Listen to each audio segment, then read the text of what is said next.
His name was Thomas Brennan, and nobody at the Desert Valley shooting range knew anything about him except that he'd shown up every morning for the past 3 weeks, paying his lane fees quietly, practicing with a worn Beretta that looked older than most of the staff. He never spoke to anyone, never drew attention to himself. Just an old man with one arm methodically working through drills that most people would find impossible with 2 hands.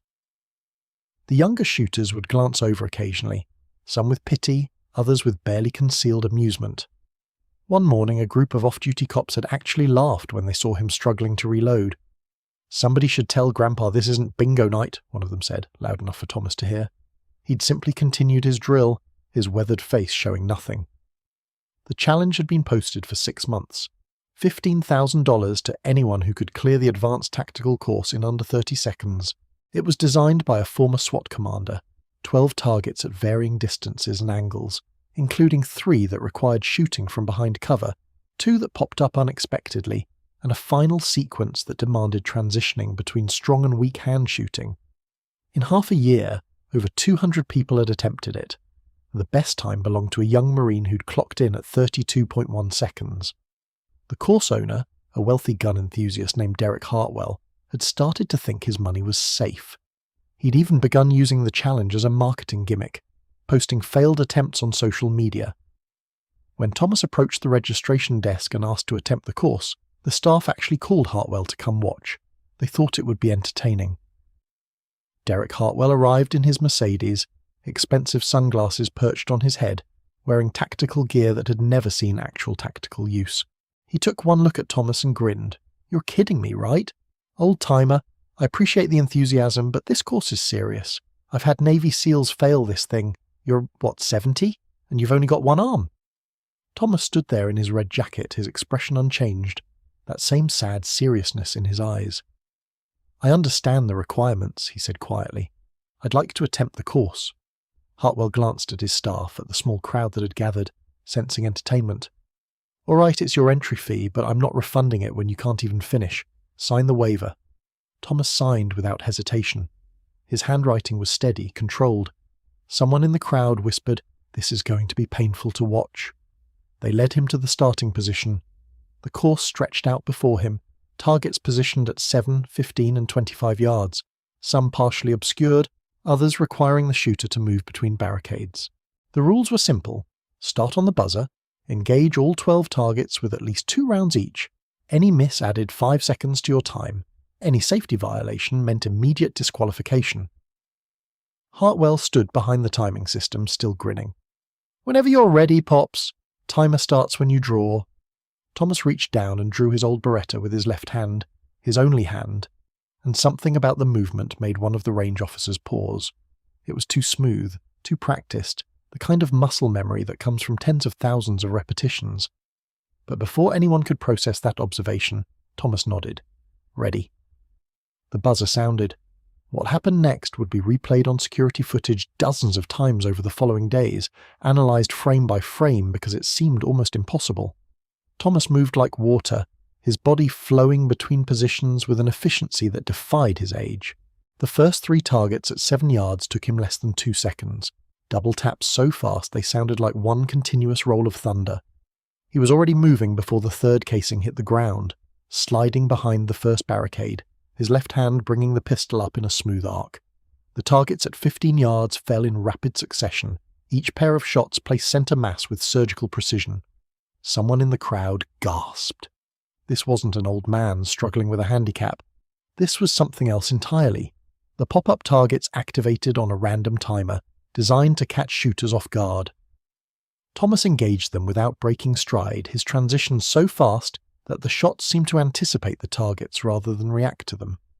He dropped to one knee behind the second barricade, engaged 2 targets that required shooting around cover at awkward angles, then rose and moved to the final position.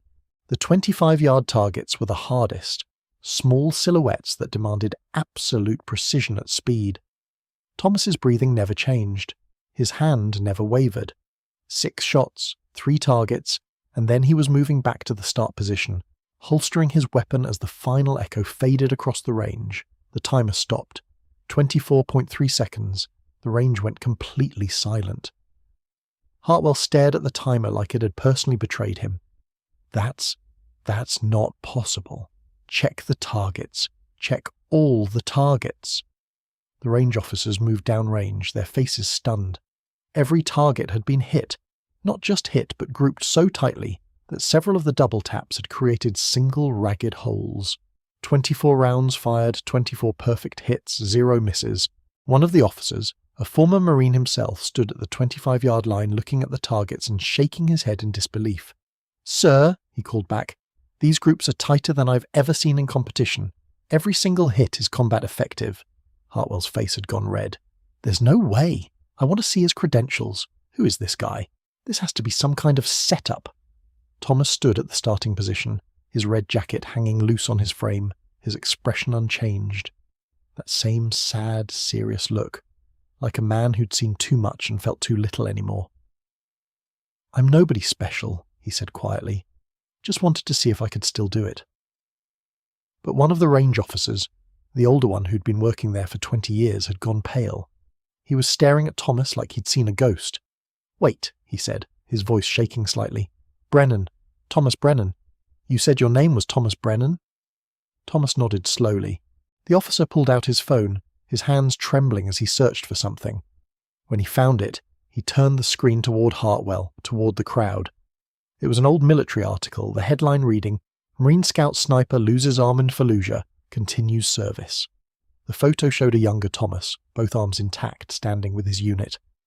The caption identified him as Gunnery Sergeant Thomas Brennan, one of the Corps' most decorated marksmen. The range officer's voice cracked as he read from his phone. "Gunnery Sergeant Thomas Brennan, 3 tours in Iraq, 2 in Afghanistan, Marine Scout Sniper with over 90 confirmed kills. Lost his right arm, his shooting arm, when his convoy hit an IED outside Fallujah in 2007. Spent 2 years in rehabilitation learning to shoot left-handed. Returned to active duty as a training instructor, teaching advanced marksmanship at Quantico until his retirement in 2015. Recipient of the Navy Cross, 2 Silver Stars and 3 Purple Hearts." The silence that followed was deafening. Hartwell's face had drained of all colour.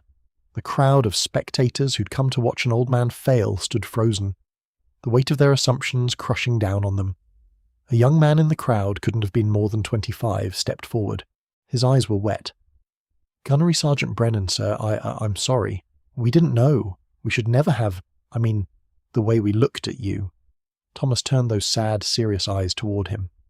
"You didn't know because I didn't tell you. That's not disrespect, son. That's just life. People see what's in front of them. Can't blame them for that." But another voice cut through, harder, more insistent. It was one of the off-duty cops who'd mocked him weeks earlier. "I said things. I said terrible things, and you just kept practicing. Why didn't you say something? Why didn't you tell us who you were?" Thomas was quiet for a long moment, his gaze distant like he was looking at something the rest of them couldn't see. "Because it doesn't matter who I was. I'm just an old man now. The uniform doesn't make you special. The medals don't make you better than anyone else. I came here to shoot because it's one of the few things I can still do that reminds me of when I was useful, when I had a purpose." His voice was soft, but it carried across the silent range like a command. "You young people, you think respect is something you demand. It's not. It's something you give to everyone, regardless of what they look like or what you think they can do. Every person you meet is fighting a battle you know nothing about. Every single one." Hartwell stood there, the reality of what he'd done settling on him like a physical weight. He'd mocked a man who'd given everything for his country, who'd lost his arm in service, who'd fought through pain and rehabilitation that most people couldn't imagine, just to continue serving. "Gunnery Sergeant Brennan," he said, his voice thick. "I owe you an apology that I can't even begin to express. The things I said, the way I treated you, there's no excuse." Thomas shook his head slowly. "You don't owe me anything, Mr. Hartwell. You put up a challenge. I met it. That's all this is." But Hartwell was already pulling out his checkbook, his hands shaking. $15,000. You earned it. You earned it 10 times over. Thomas looked at the check, then back at Hartwell. "I don't need your money. I came here to prove something to myself, not to take anything from you."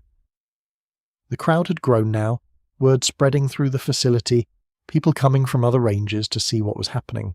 Among them was a man in his 60s wearing a leather jacket with Marine Corps insignia. He pushed through the crowd, stopped dead when he saw Thomas, and immediately snapped to attention, rendering a perfect salute. "Gunny Brennan, sir. Corporal James Mitchell, 2nd Battalion, 5th Marines. You trained me at Quantico in 2012. You taught me everything I know about precision shooting. You saved my life with that training in Helmand Province." Thomas returned the salute, and for the first time something shifted in his expression, a crack in that sad, serious mask. "Mitchell, I remember. You were a good shot. Fast learner." Other voices began calling out from the crowd. "Gunnery Sergeant Brennan trained my unit in 2013. He was the instructor who taught the left-handed transition course after I lost 3 fingers in an accident. He spent 6 months teaching wounded warriors how to shoot again at Walter Reed." The stories poured out, each one revealing another layer of service, another sacrifice, another chapter in a life dedicated to helping others. Thomas stood there in his faded red jacket, his empty sleeve, his weathered face, and listened as his legacy unfolded around him. These weren't stories he'd ever told. These were the quiet acts of a man who'd continued serving long after most people would have quit, who'd turned his own tragedy into a tool for helping others overcome theirs. Hartwell's voice was barely a whisper now. "Gunnery Sergeant, please, take the money, or let me donate it somewhere in your name. A veterans organisation, a shooting programme for wounded warriors, anything. I need to do something to make this right." Thomas considered this, his sad eyes studying Hartwell's face. "There's a programme at the VA hospital in Phoenix. Teaches disabled veterans adaptive shooting techniques. They're always short on funding. You want to do something, help them." Hartwell nodded vigorously, already making notes on his phone. "Done. And Gunnery Sergeant, I'm changing the rules of this challenge. From now on, anyone who attempts it gets treated with respect, regardless of what they look like or what anyone thinks about their chances. And I'm putting up a plaque, right here at this range, with your name and your time, 24.3 seconds, the record that humbled us all." The range officer who'd first recognized Thomas stepped forward, his voice formal now, respectful. "Gunnery Sergeant Brennan, sir, would you consider coming back? Maybe teaching some classes? We have a lot of young shooters here who could learn more than just marksmanship from you." Thomas was quiet for a moment, and then, for the first time since anyone at that range had known him, he smiled. It was small, sad, but genuine. Maybe I could do that. Been a long time since I felt like I had something to teach." The crowd erupted in applause, and several of the younger shooters stepped forward, asking if they could shake his hand, if they could hear his stories, if he'd show them his technique. As the crowd began to disperse, Thomas stood alone for a moment at the starting line, looking down the range at the targets he'd engaged with such precision. His left hand, his only hand, hung at his side, scarred and weathered but still steady, still capable. He thought about the years of pain, the rehabilitation, the moments when he'd wanted to quit, when the loss of his arm had felt like the loss of everything that defined him. He thought about learning to shoot again, left-handed, every shot a fight against muscle memory and phantom pain. He thought about the young Marines he'd trained afterward, the wounded warriors he'd helped find purpose again through adaptive shooting. And he thought about the assumptions people made, the way they looked at an old man in a faded red jacket and saw only limitation, only loss. Behind him, Hartwell was already on the phone, arranging the donation, his voice animated as he described what he'd witnessed. The range officers were reviewing the security footage, shaking their heads in amazement at the fluidity of Thomas's movement, the impossible speed and precision. The young shooters were gathered in small groups talking excitedly about technique, about what they'd just seen, about the lesson in humility they'd all received. And somewhere in the crowd, the off-duty cop who'd mocked Thomas weeks earlier stood with tears running down his face, understanding now the depth of his own ignorance, the cruelty of his casual dismissal. Thomas picked up his worn Beretta, checked it with practiced efficiency, and holstered it. He adjusted his red jacket, that same sad, serious expression, settling back onto his face like a familiar mask. As he walked toward the exit, people stepped aside, some nodding respectfully, others unable to meet his eyes. He'd proven what he came to prove, not to them but to himself, that he was still capable, that the loss of his arm hadn't taken everything, that the skills he'd spent a lifetime developing could still manifest when needed. The $15,000 didn't matter. The record didn't matter.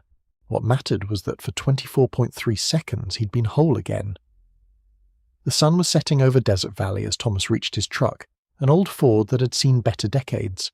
He paused before getting in, looking back at the range where a crowd still gathered, where his name was being spoken with respect and reverence, where young shooters were learning a lesson about judgment and humility that no amount of range time could teach. He thought about all the others out there, the veterans and the wounded and the dismissed, the people carrying invisible battles walking through a world that saw only their limitations. He thought about the importance of giving everyone a chance, of withholding judgment, of recognizing that every person has a story that deserves respect. And then Thomas Brennan, Gunnery Sergeant, Marine Scout Sniper, Instructor, Survivor, climbed into his truck and drove away into the desert evening, just another old man in a red jacket carrying the quiet dignity of a life spent in service to something greater than himself.